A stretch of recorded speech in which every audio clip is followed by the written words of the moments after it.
Salutations, people of the internet, welcome to the database. Spin-offs in video games, depending on their quality, are often brushed aside as either unimportant, non-canon, or something to play for a few minutes and never touched upon again. And with the main three franchises that I often talk about on this channel, Mario, Sonic, and Kirby, I'm sure these three have a fair share amount of spin-offs as well. While Mario and Sonic spin-offs I can save for a separate video, for now I want to talk about two Kirby spin-offs that stand out the most. Kirby's Avalanche and Kirby's Dream Course are two Kirby spin-off titles that released on the Super Nintendo in 1995 and 1994 respectively. These games were there to keep the Kirby fans busy for the next two mainline games that won't be coming to the Super Nintendo until 1996 and 1997. One is a cover clone of Puyo Puyo, the other is a unique concept with a huge cult following. For the first time on the Database Network, we got ourselves a double feature review. We'll be looking over two Kirby spin-off games for the price of one, and by the end of this video, I'll be announcing the next mainline Kirby game to review from the poll I posted 2 weeks ago. Without further ado, this is Kirby's Avalanche and Kirby's Dream Course.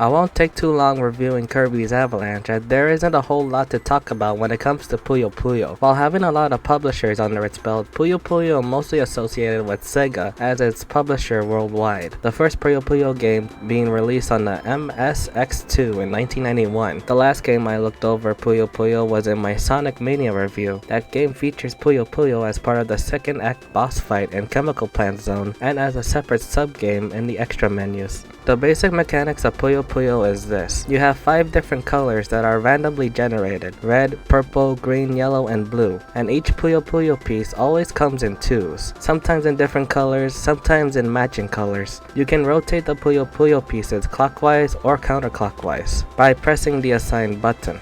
The main goal is to match the Puyo Puyo pieces together by the same color. A normal match requires at least 4 Puyo Puyo pieces together, but it's possible to match more than 4 in a row as a combo attack. Each time you make a match, you generate garbage Puyos that you can send to your opponent. The more matches you make, the more garbage you can send to your opponent. Chaining Puyo matches also generate large amount of garbage Puyos. If your pile of Puyos reach to the top, that's a game over. Sure, there's stuff like time bonuses and high scores and stuff, but in an arcade game like Puyo Puyo, does it really matter? In Kirby's Avalanche, you face a series of Kirby enemies in level progression. These enemies range from a Wispy Wood, a Waddle Dee, and those annoying Bronto Berts. Like many arcade games, these Puyo Puyo levels get harder the more you advance, and it has a multiplayer option. And that's all I have to say for the game. There's other enemies beyond this, but I'm not that good at Puyo Puyo to get footage for it.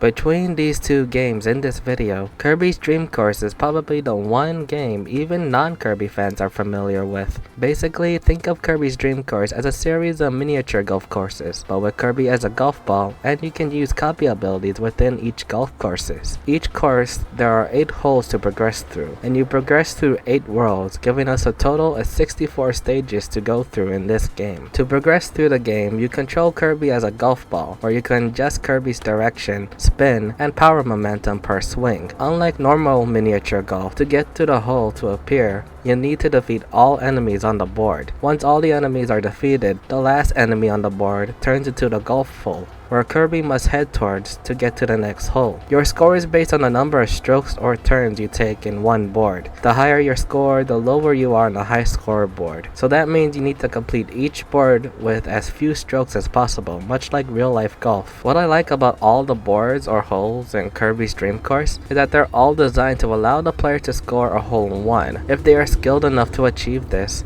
and this comes to understanding the level layout to perfection. If you can't get a hole-in-one, that's alright. The only process of punishment this game gives you is through tomatoes. Each stroke in a hole costs you 1 tomato. At the beginning of a course, you start off with 2 lives and 4 tomatoes, meaning you have at least 4 strokes to complete a hole. To get more tomatoes, you defeat enemies on the board, and if you manage to get Kirby into the golf hole, you're rewarded with a tomato for the next hole, and you're rewarded a 1-up if you manage to get a hole-in-one. The game consists of 10 copy abilities for Kirby to utilize and for the player to experiment with. Some copy abilities affect Kirby's movement and momentum in mid-air, while others affect how Kirby maneuvers across the board and across different terrain, like how the wheel and freeze ability allows Kirby to get across bodies of water, for example. And if you time your strokes correctly, through a series of enemies, you can even use different copy abilities consecutively, although you can only activate them once per stroke. At the end of each world, you're graded based on the total number of strokes you've taken compared to the others on the board. Here, you're given a medal based on your performance. Regardless of your score, you still have a cute Kirby dance at the end. Getting a gold medal in each course or world requires the player to complete a course with as less strokes as a person ranked high on the board. If you really want to challenge yourself, you get hole-in-ones in each stage, and that guarantees you a gold medal. The game ends with not just a face-off against King DDD, but Robo DDD.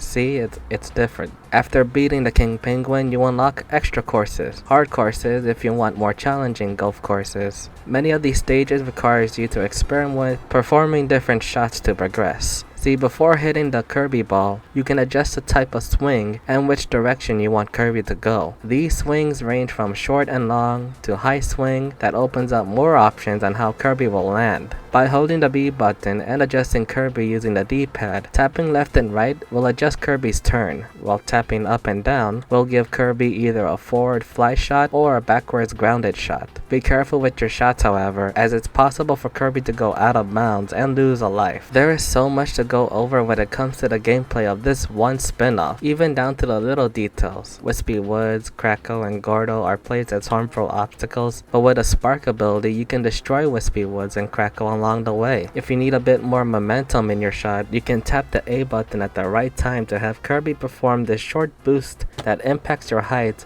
and distance per shot, useful for moments when you put Kirby in a hole. Alright, son, what's he look like? Well, he was pink. Caucasian? No, pink. And big, you saying? Yeah, like a big marshmallow. Yeah, what'd he do? He made me and my friend play this game, Avalanche, and he dumped all these little blobs on me. And that was Kirby's Avalanche and Kirby's Dream Course. There won't be a grade for Kirby's Avalanche, seeing that this is just a simple puzzle game of Puyo Puyo. However, I will give a grade for Kirby's Dream Course. So, my final grade for Kirby's Dream Course is a solid B+.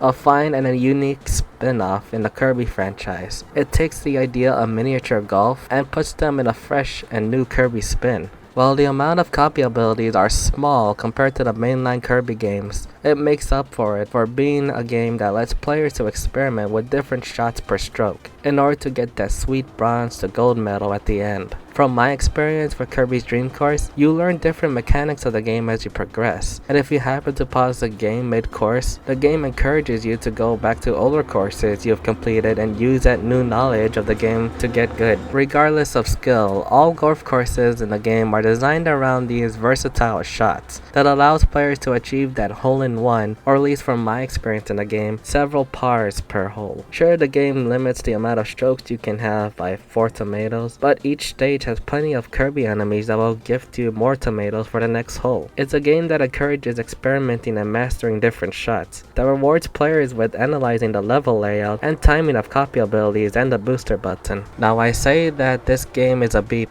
despite all the positives I've given. It's because for a game with such deep mechanics, it's a damn shame that Nintendo or whoever is currently in charge of the Kirby series never made a sequel to this idea that offers new challenges and new stages. 64 stages in a game is not enough for this amazing idea. Well, I have a solution for you. Oh my god.